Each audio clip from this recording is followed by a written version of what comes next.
Aujourd'hui, nous retournons aux sources de l'école ivoirienne à Elima. À l'école primaire, nous avons tous récité cette phrase. La première école en Côte d'Ivoire a été créée à Elima en 1882.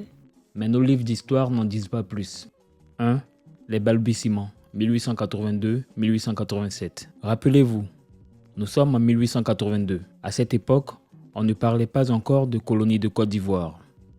En effet, la présence française se limitait aux localités de Grand Bassam et d'Assini, désignées sous l'appellation d'établissement français de la Côte d'Or. Au départ, c'est Madame Keller, l'épouse du gérant de la plantation d'Arthur Verdier, qui fut chargée de diriger l'école. Mais Madame Keller n'est pas enseignante de métier et n'a pas la patience qui va avec. Elle se découragea assez vite et le projet est abandonné. Il faut donc attendre 5 ans plus tard, en 1887, pour que le gouvernement français envoie un instituteur titulaire du nom de Fritz-Émile Jander en provenance d'Algérie. Les premières initiatives d'établissement d'une école en Côte d'Ivoire sont le fait d'Arthur Verdier. Arthur Verdier est né en 1835 et mort en 1898. Ce colon français porta le titre de résident de France à Grand Bassam et à Assini entre 1871 et 1889. Contre vents et marées, il défendit l'étendard tricolore français contre la présence anglaise dans cette région de notre pays. Il créa également la première plantation de café de notre pays, une plantation de 300 hectares avec des plants venus du Libéria. 2. Processus de création de la première école officielle de la colonie de Côte d'Ivoire. 1887-1893. Nous le disions, en 1887, la Côte d'Ivoire disposait de son premier enseignant titulaire, du nom de Fritz-Émile Jander.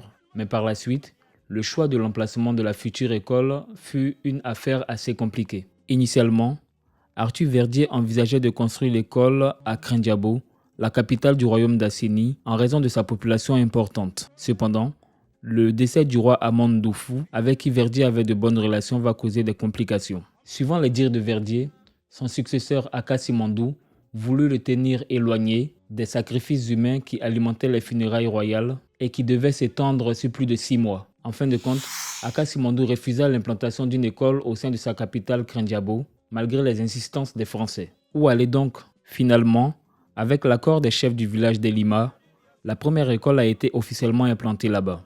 Le roi Akassi Mandou, pour montrer sa bonne foi, promit d'y envoyer beaucoup d'enfants. Ainsi, sur les 33 premiers élèves, seulement 2 venaient d'Elima, les autres provenant de Krendiabo, Adjoa, Abi et d'autres régions, parfois à une distance de 10 à 12 km. Notons que Bernard Belindadier et François-Joseph Amondabi, 2 pionniers de la littérature ivoirienne, sont originaires de cette région. Il semble que la construction de l'école, faite sur fonds propres de Verdier, ait rencontré de nombreuses difficultés financières et administratives au départ. Mais finalement, Verdier réussit à obtenir un remboursement après de longues batailles. Les amis, votre chaîne Côte d'Histoire a besoin de grandir. Vos abonnements, vos likes, vos commentaires me donnent la force de continuer. Alors n'hésitez pas à parler de la chaîne autour de vous. Si vous aimez l'histoire de la Côte d'Ivoire et celle de l'Afrique, vous êtes à la bonne adresse. Parlons ici des premiers résultats. Sur les 33 élèves de cette première promotion, 3 commencent à lire l'année enfantine de lecture de Guillot, 14 suivent le 6e tableau de la méthode L.C. Michel, 16 lisent le premier et le deuxième tableau. Ils savent tous compter sans exception jusqu'à 100 et même au-delà. Ils connaissent les 10 chiffres de numérotation et les écrivent parfaitement au tableau. 20 parmi eux se sont mis aux additions, quelques-uns à la soustraction, un seul maîtrise la règle de 3. Ils sont soumis à des cours de géographie, faisant quelque peu la propagande de la France. On se rappellera de nos ancêtres les Gaulois. Ils sont à même de réciter certaines fables de La Fontaine. Et le journaliste Marcel Monnier, l'ami d'Arthur Verdier, de renchérir. La campagne a déjà commencé sous les auspices les plus favorables, au moyen de cette arme à très longue portée, l'école. Arme à très longue portée. L'école, une spacieuse chaumière en bambou, se trouve à 2 pas de la résidence. Elle est fréquentée par une trentaine de bambins du hameau de Mafia, situé sur la même rive de la lagune, en face d'Assini. J'ai été vivement frappé de la physionomie éveillée et intelligente de la plupart de ces enfants, âgés de 8 à 12 ans.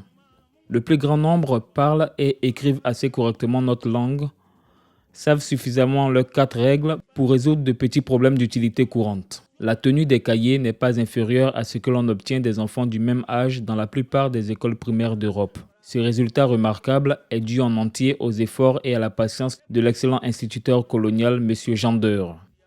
Que retenir de tout ceci? que les débuts de l'enseignement à l'occidental en Côte d'Ivoire étaient difficultueux. Seule l'école d'Assini semblait fonctionner de manière régulière sous la direction de l'instituteur Jean Deur. En dehors de cela, il n'existait aucun test encadrant l'enseignement dans la colonie. À la réalité, les autorités coloniales étaient principalement préoccupées par la formation rapide de commis indigènes pour les aider dans leur entreprise coloniale ou pour contrer l'influence anglaise manifeste dans cette région. 3. La deuxième école officielle, 1893. Le déploiement des premières écoles s'est limité à la côte du golfe de Guinée, de l'est à l'ouest, le long du rivage ivoirien. Les écoles nouvellement établies en 1895 rencontraient de nombreux problèmes, notamment le manque d'enseignants qualifiés et compétents, ce qui limitait le niveau d'éducation des environ 200 élèves qui avaient du mal à lire et à écrire. Selon Louise Delafosse, dans son ouvrage sur Maurice Delafosse, la lenteur de ces déploiements scolaires et sa limitation à la zone côtière s'expliquaient en grande partie par la présence de 3 obstacles majeurs à l'époque, à savoir d'abord le climat, réputé difficile et dangereux, avec la Côte d'Ivoire qualifiée par les Français de mangeuse d'hommes. Ensuite, la barre littorale qui effrayait les nouveaux arrivants et enfin la forêt dense, difficilement pénétrable. Pour remédier à ces problèmes, le gouverneur Louis-Gustave Binger fit appel aux compétences des missionnaires catholiques de la Société des missions africaines, SMA, déjà présents au Dahomey, actuel Bénin. Les missionnaires catholiques répondirent favorablement et étaient présents dès l'année suivante en 1896 à Bassam, puis ils commencèrent à travailler à Dabou et à Moossou. Le successeur de Binger, Louis Moutet, pressait les missionnaires de créer davantage d'écoles pour promouvoir la langue et l'influence française. En 1898, la congrégation des Sœurs de Notre-Dame des Apôtres, une branche féminine de la Société des missions africaines de Lyon,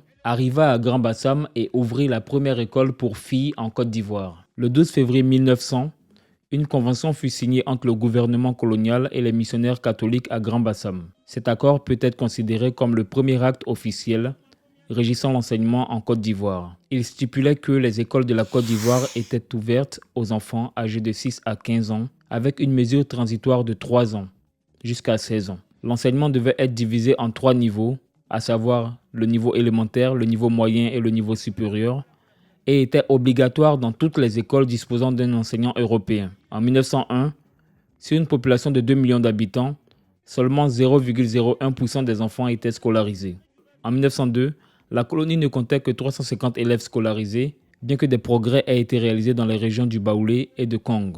Voici donc pour les 20 premières années du système éducatif à l'occidental en Côte d'Ivoire. Depuis cette époque, le nombre d'élèves et d'étudiants dans notre pays s'est accru de façon exponentielle. Dans le supérieur, par exemple, en 2021, la Côte d'Ivoire comptait 293 610 étudiants, contre 203 555 étudiants en 2016, soit un taux d'accroissement moyen annuel de 6,30%. En 2022 et 2023, ce sont 7 250 000 élèves, dont 270 000 du préscolaire, 4 371 000 du primaire et 2 600 000 du secondaire qui sont attendus à la rentrée.